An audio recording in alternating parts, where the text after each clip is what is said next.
रामकृष्णारी मंडळी, आज आपण संत तुकाराम महाराजांचा अभंग क्रमांक 126 हा पाहणार आहोत.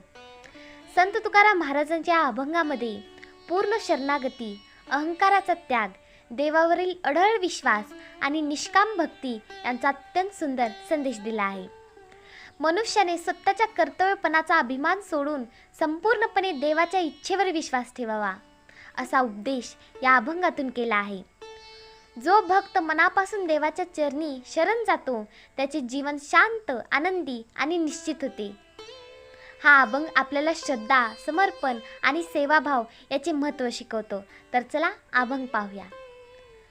शरणागत झालो तेने मीपणा मुकलो, आता दिल्याचीच वाट पाहो नाही खटपट, न लगे उचित काही पहावे संचित, तुका म्हणे सेवा मोन तैसी करू देवा.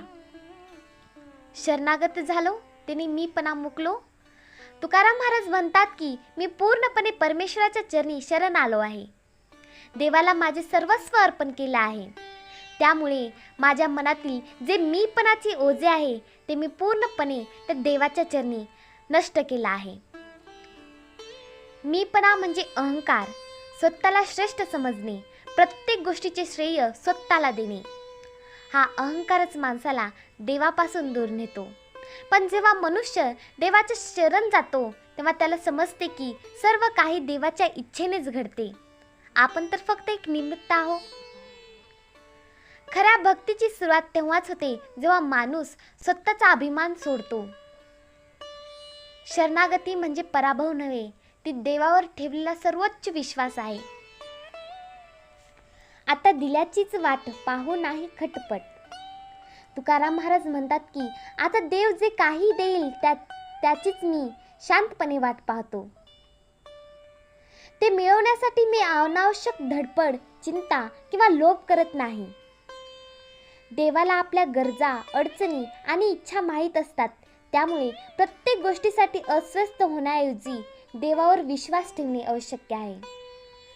याचा अर्थ असाच नाही की प्रयत्न करू नयेत. प्रयत्न जरूर करावेत, पण परिणामाचीच अति चिंता करू नये.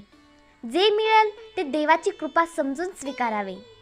यातून समाधान, संयम आणि श्रद्धा या गुणांचे महत्त्व दिसून येते. न लगे उचित काही पहावे संचित. तुकाराम महाराज म्हणतात की आता मला माझ्या पूर्ण जन्मीच्या कर्माचा किंवा संचिताचा विचार करण्याची गरज उरलेली नाही. इथं संचित म्हणजे अनेक जन्मातील साठवलेले कर्म. जेव्हा भक्त संपूर्ण श्रद्धेने देवाच्या चरणी स्वतःला अर्पण करतो तेव्हा देव त्याची काळजी घेतो.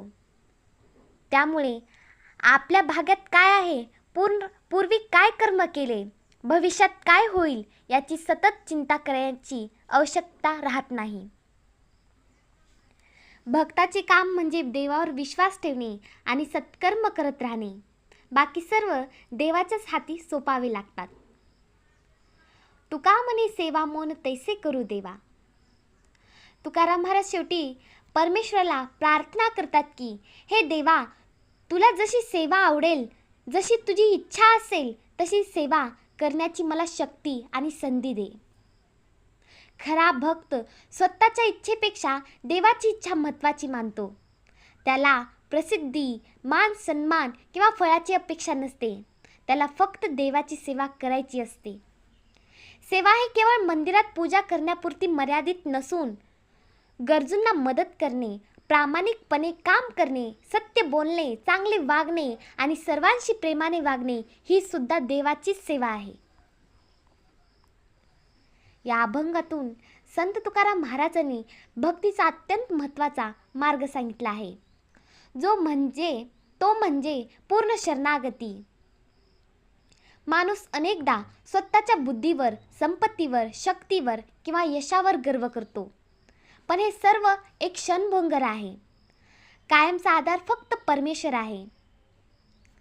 शरणागती स्वीकारल्यानंतर माणसाच्या मनातील अहंकार नाहीसा होतो. त्यानंतर तो प्रत्येक परिस्थिती देवाची इच्छा म्हणून स्वीकारतो. त्यामुळे त्याच्या मनात अवस्था, भीती आणि चिंता कमी होते. महाराज सांगतात की जीवनात प्रयत्न करावेत, पण त्याचबरोबर परिणाम देवावर सोडावेत. प्रत्येक गोष्टीवर नियंत्रण ठेवण्याचा प्रयत्न केल्यामुळे दुःख वाढते. देवावर विश्वास ठेवल्यास मन शांत राहते. संचित कर्माची चिंता करण्यापेक्षा वर्तमानात चांगले कर्म करणे महत्त्वाचे आहे. देवावर श्रद्धा ठेवून सत्कर्म करणाऱ्या भक्ताला अंतःकरणात समाधानच मिळते. या अभंगातून सेवा, नम्रता आणि समर्पण याचे महत्त्व स्पष्ट होते. खरा भक्त स्वतःच्या इच्छेनुसार नव्हे तर देवाच्या इच्छेनुसार जीवन जगण्याचा प्रयत्न करतो. अहंकार सोडल्याने मन शांत राहते. देवावर पूर्ण विश्वास ठेवावा. प्रामाणिक प्रयत्न करावेत, पण फळाची अति चिंता करू नये. परिस्थितीचा स्वीकार करण्याची वृत्ती ठेवावी. सत्कर्म आणि सेवाभाव हेच खरे भक्तीचे लक्षण आहे. नम्रता माणसाला महान बनवते. देवाची इच्छा सर्वोच्च मानावी. प्रत्येक काम ईश्वरापर्यंत बुद्धीने करावे. संत तुकाराम महाराजांचा हा अभंग शरणागती, नम्रता, समाधान आणि सेवाभाव यांचे अमूल्य तत्वज्ञान सांगणारा आहे. देवाच्या चरणी पूर्णपणे समर्पित झाल्यावर अहंकार नष्ट होतो. मनातील चिंता कमी होते आणि जीवनात खरे समाधान मिळते. देव जे देईल तो आनंदाने स्वीकार करावे. सतत सत्कर्म करणे आणि देवाला प्रिय अशी सेवा करणे हा या अभंगाचा मुख्य संदेश आहे. हा अभंग प्रत्येकाला श्रद्धा, संयम, विश्वास आणि निस्वार्थ भक्तीचा मार्ग दाखवणारा प्रेरणादायी अभंग आहे. रामकृष्ण हरी.